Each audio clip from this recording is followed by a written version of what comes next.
Kisha ishte mbushur plot. Muzika e dasmës po luante dhe Nusja po buzëqeshte ndërsa mbante dorën e dhëndrit. Të gjithë prisnin momentin kur prifti do të thoshte fjalët e shenjta të martesës. Por pikërisht në atë moment dera e madhe e kishës u hap me forcë. Të gjithë kthyen kokën. Një grua e panjohur hyri brenda. Në krah mbante një djalë të vogël rreth 4 vjeç.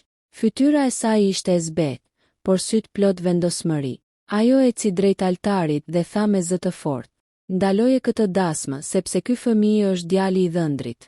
Brenda kishës ra një heshtje që dukej sikur ndaloi kohën. Nusja ngriu.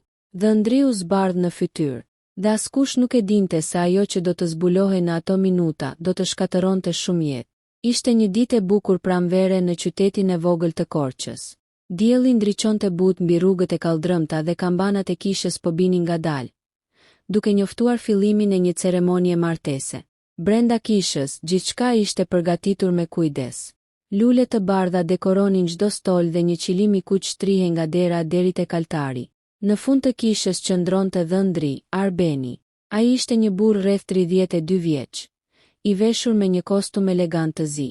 Për shumicën e njerëzve në qytet, Arbeni ishte shembulli i suksesit. Ai kishte një biznes ndërtimi që po rritej çdo vit dhe njihej si një njeri i qetë dhe i respektuar. Por në atë moment, ai dukej pak i tensionuar.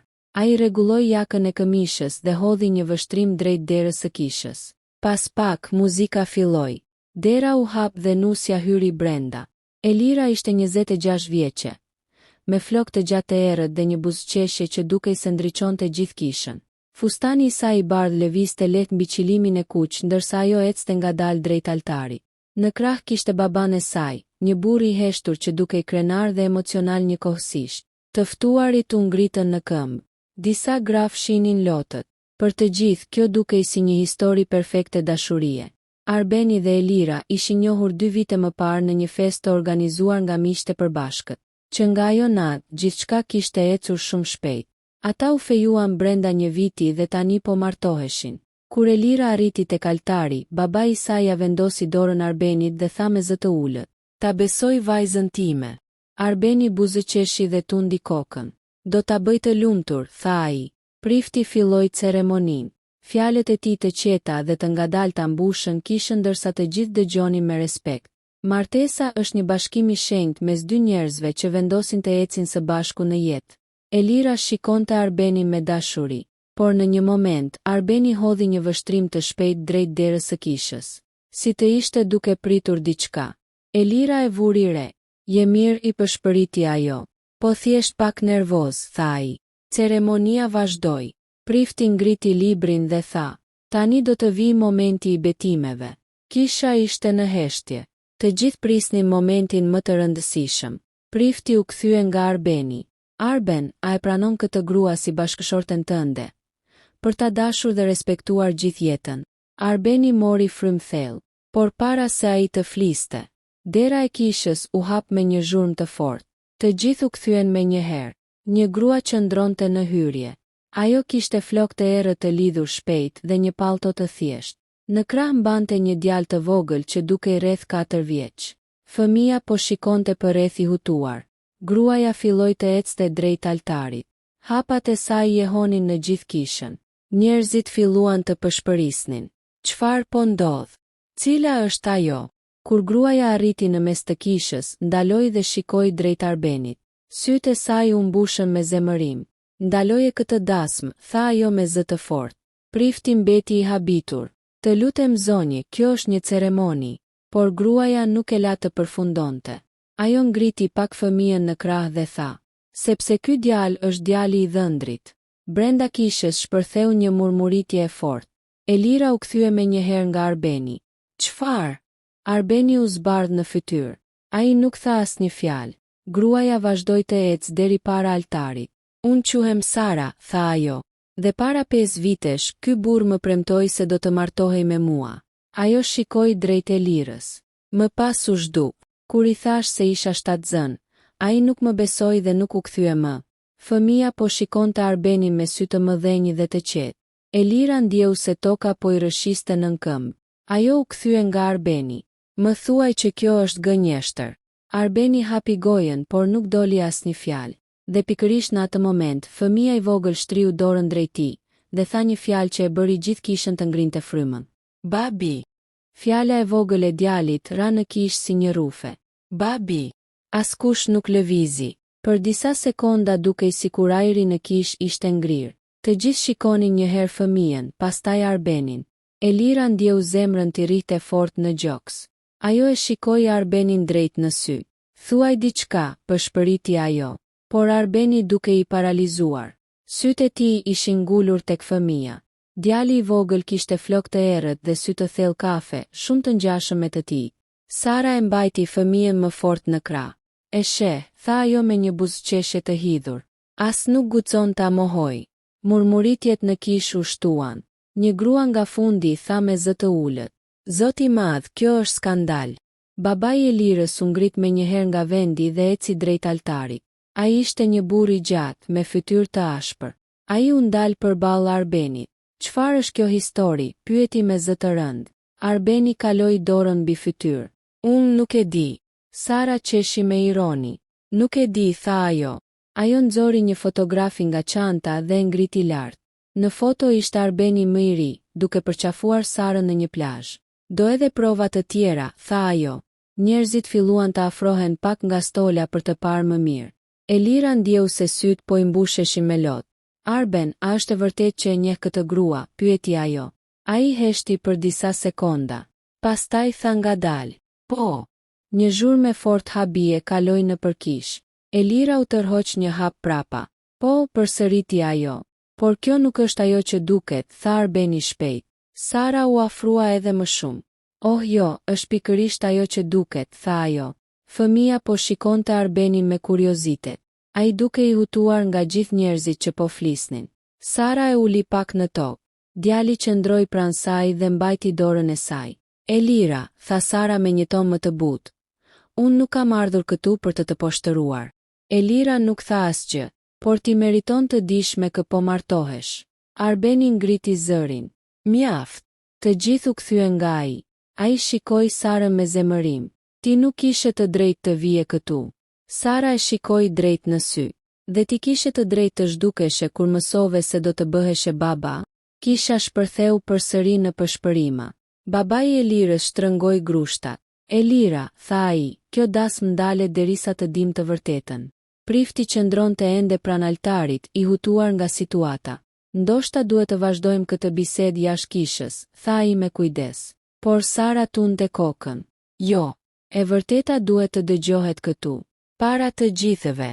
Ajo ul në një stol dhe uli fëmijën pranë saj. Eja këtu, Daniel, tha ajo.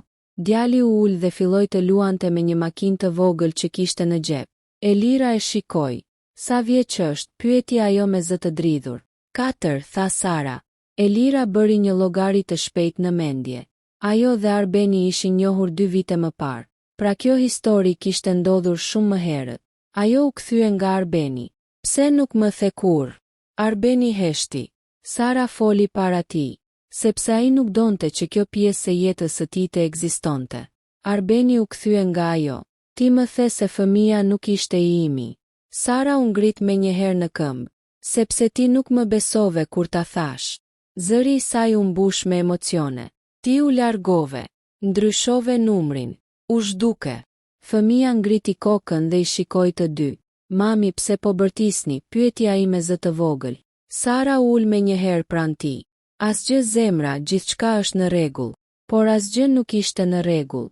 Në atë moment, një nga miqtë e Arbenit u afrua dhe i përshpëriti diçka në vesh. Arbeni u ngrys. Çfarë? Tha ai. Disa njerëz jashtë kishës po filmojnë, tha miku i tij. Kjo do të përhapet në gjithë qytetin.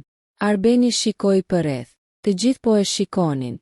Ai ndjeu presionin e qindra syve mbi vete. Elira qëndronte përballë tij, e zbehtë. Arben, tha ajo me zë të ulët, më thuaj vetëm një gjë. Ai e shikoi. A është ky fëmijë djali yt? Arbeni heshti për një kohë të gjatë. Sara e shikonte me sy të mbushur me pritje. E gjithë kisha priste përgjigjen. Më në fund Arbeni tha. Nuk e di. Kjo fjali shkaktoi një shpërthim reagimesh në kishë. Sara u skuq nga zemërimi. Nuk e di, bërtiti ajo. Bëje një test ADN, tha një burr nga stoli. Të tjerë filluan të flasin njëkohësisht. Elira ndjeu se këmbët nuk e mbanin më. Ajo u ul në një stol. Lotët filluan t'i rridhnin pa zë. Dasma e saj, dita që kishte ndëruar për vite, po shkatërohej para syve të gjithëve. Ndërkohë Daniel u ngrit nga stoli dhe eci ngadalë drejt Arbenit. Ai ndaloi para tij dhe shikoi lart. Ti e babi im, pyeti ai me pafajsi. Arbeni ndjeu një goditje të fortë në zemër. Ai nuk dinte çfarë të thoshte. Por para se të përgjigjej, një burr i moshuar nga fundi i kishës u ngrit në këmbë. Ishte babai i Arbenit. Ai eci ngadalë drejt altarit. Fytyra e tij ishte e tensionuar. Kur arriti pranë Sarës dhe fëmijës, ai shikoi për disa sekonda. Pastaj tha një fjali që e tronditi gjithë kishën. Unë e kam parë këtë djalë më parë. Dhe kjo ishte vetëm fillimi i një sekreti edhe më të madh që familja e Arbenit kishte fshehur për vite. Fjalët e babait të Arbenit ranë në kishë si një goditje e fortë. Unë e kam parë këtë djalë më parë. Të gjithë u kthyen nga ai. Ai quhej mentor, një burr rreth 60 vjeç. I njohur në qytet si një njeri i respektuar dhe i qetë, por në atë moment fytyra e tij duke e tensionuar, sikur po përballej me diçka që e kishte mbajtur brenda për një kohë të gjatë. Sara u ngrit menjëherë në këmbë. Si është e mundur, pyeti ajo. Mentori u afrua edhe pak drejt djalit të vogël. Danieli e shikoi me kuriozitet. Ti e gjyshi, pyeti ai me pafajsi. Kjo pyetje bëri që disa njerëz në kishë të pshertinin. Mentori u përkul pak për ta parë më nga afër. Sytë e djalit ishin identik me sytë e familjes së tyre. Ai ngriti kokën dhe shikoi Arbenin. Sa kohë ke ditur për këtë? Pyeti me zë të ulët. Arbeni u hutua. Për çfarë po flet? Mentori mori frym thellë. Mos më thuaj që nuk e ke parë kur këtë djalë më parë. Sara u habi. Çfarë po thoni? Elira, e cila ende ishte ulur në stol, ngriti kokën ngadalë. Ajo ndjeu se kjo histori po bëhej edhe më errët nga sa kishte menduar. Arbeni tunte kokën. Baba, unë nuk e kam parë kur këtë fëmijë. Mentori e shikoi gjatë. Pastaj u kthye nga Sara. Ti a ke ardhur ndonjëherë në zyrën time? Sara u mendua për disa sekonda. Pastaj fytyra e saj ndryshoi. Po, tha ajo ngadalë. 3 vite më parë. Njerëzit në kishë filluan të dëgjonin me më shumë vëmendje. Mentori kishte një zyrë avokatie në qytet. Sara vazhdoi. Unë erdha sepse kisha nevojë për këshill ligjore. Ajo shikoi Arbenin me zemërim. Doja ta detyroja Arbenin të pranonte fëmijën. Një heshtje e rëndë ra përsëri në kishë. Mentori u ul në një stol. Po tani më kujtohet gjithçka, tha ai. Arbeni u afrua. Çfarë do të thotë kjo? Mentori e shikoi djalin e tij me një shprehje të lodhur. 3 vite më parë, kjo vajzë erdhi tek unë me një foshnjë në krah. Sara ndërhyri. Daniel ishte vetëm 1 vjeç atëherë. Mentori vazhdoi. Ajo më tregoi historinë e saj me ty. Arbeni u ngrys. Dhe pse nuk më the kurrë? Mentori heshti për disa sekonda. Pastaj tha diçka që tronditi të gjithë. Sepse nuk isha i sigurt që fëmia ishte i yti. Sara u ngrit menjëherë. Çfarë? Zëri i saj u mbush me zemërim. Elira meriton të di të vërtetën, tha mentori. Ai u ngrit dhe u kthye nga të gjithë të pranishmit. Kur Sara erdhi tek unë, ajo kërkonte që unë ta detyroja Arbenin të bënte një test ADN dhe të pranonte përgjegjësinë për fëmijën. Ai ndaloi për një moment, por kishte një problem. Njerëzit u përkulën pak përpara për të dëgjuar. Një problem, pyeti Elira me zë të dobët. Mentori vazhdoi. Në atë kohë kishte një burr tjetër që pretendonte se ishte babai i fëmijës. Kisha shpërtheu në murmuritje. Sara tunte kokën fort. Jo, ai burr gënjente. Mentori ngriti dorën për ta qetësuar. Ai tha se kishte qenë në një lidhje me ty në të njëjtën periudhë. Arbeni e shikoi Sarën me sy të ngushtuar. Është e vërtet. Sara heshti. Kjo heshtje tha shumë. Elira ndjeu zemrën t'i coptohej. Pra as ti nuk je e sigurt, pyeti ajo. Sara u kthye nga ajo me sy të mbushur me lot. Unë jam e sigurt, tha ajo. Por në atë kohë gjërat ishin të komplikuara. Mentori vazhdoi historinë. Unë i thash Sarës se mënyra e vetme për të ditur të vërtetën ishte një test ADN. Ai shikoi Arbenin, por ajo nuk e bëri kurrë testin. Sara u mbrojt menjëherë, sepse Arbeni ishte zhdukur. Arbeni shtrëngoi dhëmbët. Ti mund të më kishe gjetur. Sara qeshi me hidhërim. Unë të kërkova për muaj të tërë. Fëmia po shikonte të gjithi hutuar. Mami dua të shkoj në shtëpi, tha i me zë të vogël. Sara e përqafoi. Shumë shpejt, zemra.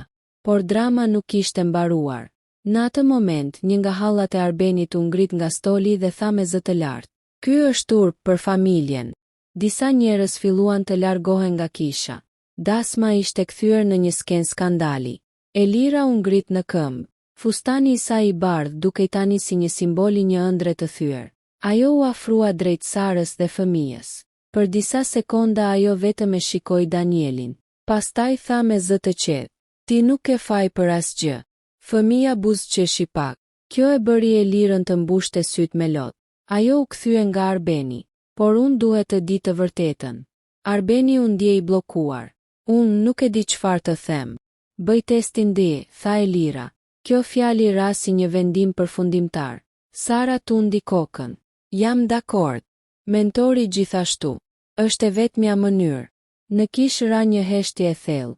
Të gjithë po prisnin përgjigjen e Arbenit. Ai shikoi fëmijën, pastaj Sarën, pastaj Elirën. Më në fund tha, po, do ta bëj testin. Por pikërisht në atë moment ndodhi diçka që askush nuk e priste. Një burr hyri me nxitim në kishë. Ai duke i zemëruar dhe i lodhur. Kur pa Sarën dhe fëmijën, bërtiti.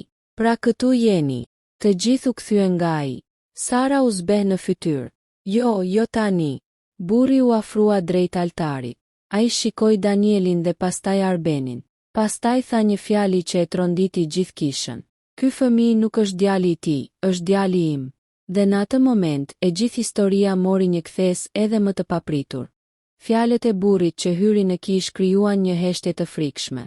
Ky fëmijë nuk është djali i tij, është djali im. Të gjithë u kthyen nga ai. Ai ishte rreth 35 vjeç, me trup të fortë dhe fytyrë të lodhur, sikur kishte udhëtuar gjatë për të arritur aty. Flokët e tij të errët ishin të shpupuritur dhe frymëmarrja e tij ishte rënduar. Sara u zbe. Ilir pëshpëriti ajo. Burri u ndal disa hapa larg saj dhe fëmijës. Po, tha ai me zë të ashpër. Dhe duket se erdha pikërisht në kohë. Murmuritjet në kishë u shtuan përsëri. Arbeni shikoi burrin me hutim. Kush je ti? Burri e shikoi drejt në sy. Unë jam ai për të cilin foli babai yt pak më parë. Mentori ngriti vetullat. Ilir, nuk prisja të shihja këtu. Elira ndjeu se gjithçka po bëhej gjithnjë më e pakuptueshme. Dikush mund të më shpjegoj çfarë po ndodh, tha ajo me zë të lodhur. Iliri u kthye nga ajo. Unë mundem. Ai mori frym thellë dhe filloi të flas. Para 5 vitesh, unë dhe Sara ishim në një lidhje.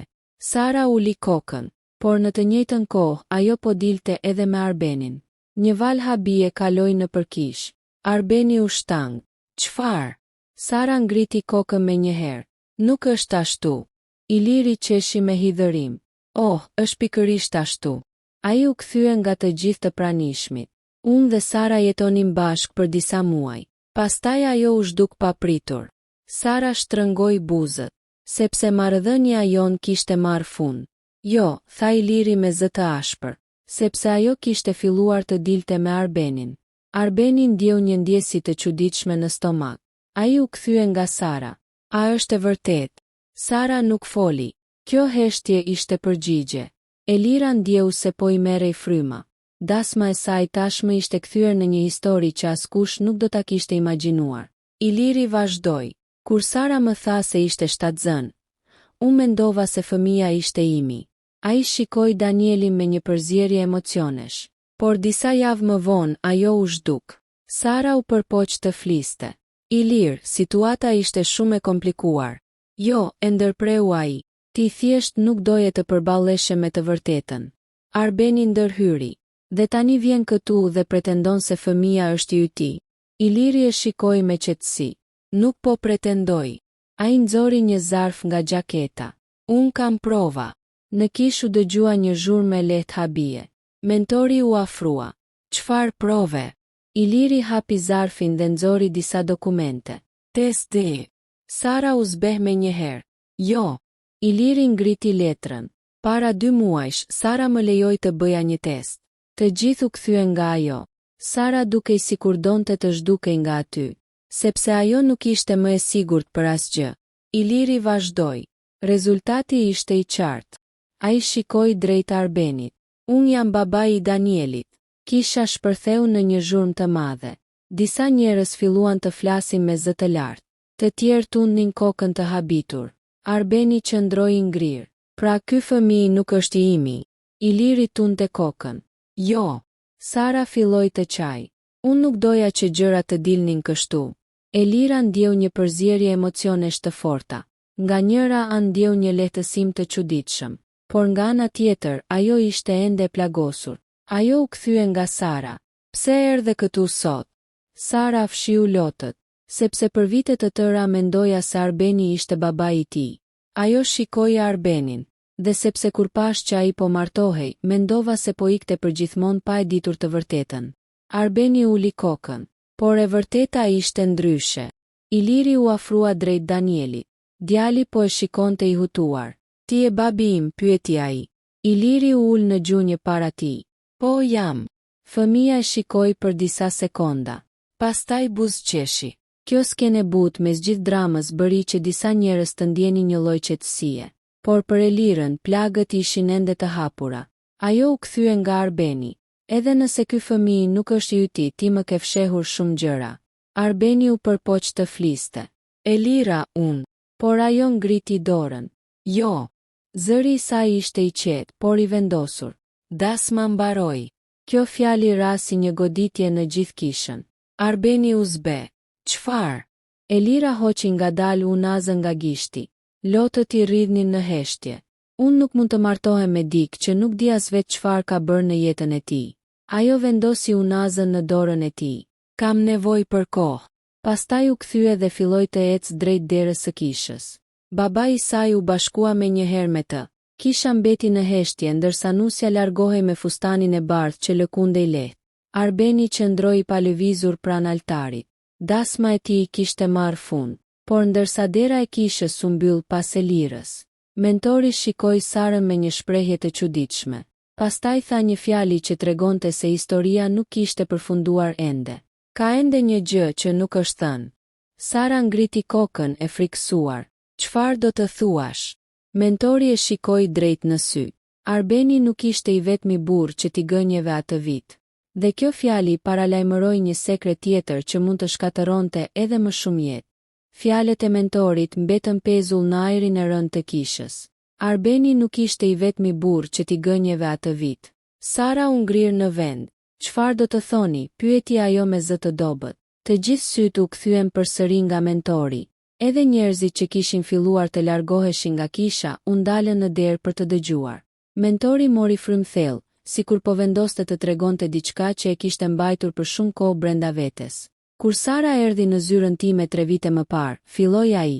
Ajo nuk kërkoi vetëm këshill për një test D. Sara uli kokën. Mos të lutem, tha ajo me zë të ulët. Por mentori vazhdoi. Ajo kërkoi edhe diçka tjetër. Arbeni e shikoi me kurreshtje dhe tension. Çfarë? Mentori u kthye nga të gjithë të pranishmit. Ajo më kërkoi ndihmë për të gjetur Arbenin. Ai ndaloi për një moment, por jo sepse donte që ai të ishte pjesë e jetës së fëmijës. Sara mbylli syt. Jo, përshpëriti ajo, sepse kishte nevojë për para. Një murmuritje e fortë përshkoi kishën. Iliri shtrëngoi dhëmbët. E dia, tha ai me zë të ulët. Mentori vazhdoi me një ton të qetë. Ajo më tha se nëse Arbeni besonte që fëmia ishte i tij, ai do ta ndihmonte financiarisht. Arbeni u shtang. Pra gjithë kjo ishte një plan. Sara shpërtheu në lot. Nuk ishte ashtu. Zëri i saj u mbush me dëshpërim. Unë isha vetëm pa para me një fëmijë të vogël.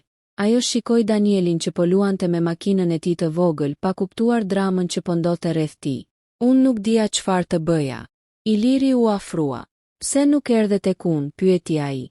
Sara ngriti syt drejt tij. Sepse në atë kohë mendova se nuk do të më besoje. Iliri heshti. Mentori vazhdoi.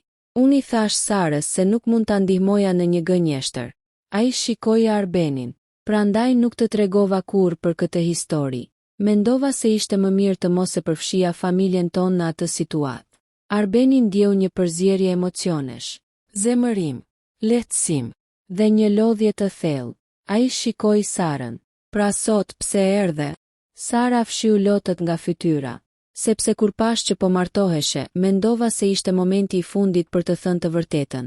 Ajo heshti për një moment, edhe nëse nuk isha e sigurt për gjithçka. Iliri vendosi dorën mbi shpatullën e Danielit. Fëmia ngriti kokën dhe buzëqeshi. Mami, po shkojmë në shtëpi? Sara u ul dhe e përqafoi fort. Po, zemra. Iliri shikoi Sarën për disa sekonda. Pastaj tha me zë të qetë. Unë do të kujdesem për djalin tim. Sara e shikoi me habi. Edhe pas gjithë kësaj. Iliri ngriti supet lehtë. Ai nuk ka faj për asgjë. Ai u kthye nga Danieli. Dhe ai është djali im. Danieli buzëqeshi përsëri. Kjo ishte hera e parë që duke i qetë në gjitha të kaos. Në atë moment kisha filloi të zbrazet ngadalë. Të ftuarit po largoheshin duke përshpëritur për atë që sapo kishin parë. Një dasmë që duhet të ishte një fest, ishte kthyer në një histori që gjithë qyteti do ta fliste për vite. Arbeni qëndronte ende pranë altarit. Kostumi i tij elegant duke tani rënë mbi supet e tij. Mentori u afrua dhe vendosi dorën mbi shpatullën e tij. Më vjen keq, tha ai. Arbeni tunte kokën. Ndoshta është më mirë kështu. Ai shikoi drejt derës së kishës nga ku ishte larguar Elira. Nuk meritonte të hynte në një martesë me kaq shumë sekrete. Mentori heshti. Arbeni mori frymë thellë. Duhet të flas me të. Ai hoqi gjaketën e kostumit dhe e vendosi mbi një stol. Pastaj filloi të ecë drejt derës së kishës. Jashtë dielli ende ndriçonte. Fustani i bardhë i Elirës duke nga larg ndërsa ajo po ecte ngadalë në përsheshin përpara kishës. Babai i saj ishte pranë saj. Arbeni doli jashtë dhe ndaloi për disa sekonda. Pastaj thirri. Elira. Ajo ndaloi. U kthye ngadalë. Sytë e saj ishin ende të mbushur me lotë. Arbeni u afrua disa hapa. Nuk di çfarë të them, tha ai.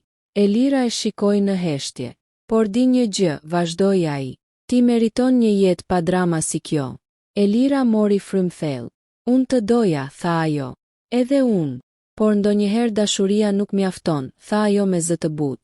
Arbeni uli kokën. Pas disa sekondash, Elira shtoi.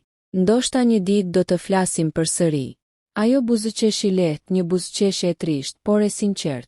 Pastaj u kthye dhe vazhdoi të ecte me baban e saj. Arbeni mbeti aty, duke e parë derisa ajo u zhduk në rrugën e qytetit. Pas tij, kambanat e kishës filluan të bien përsëri. Por këtë herë jo për një martesë, por për fundin e një historie që askush nuk do ta harronte.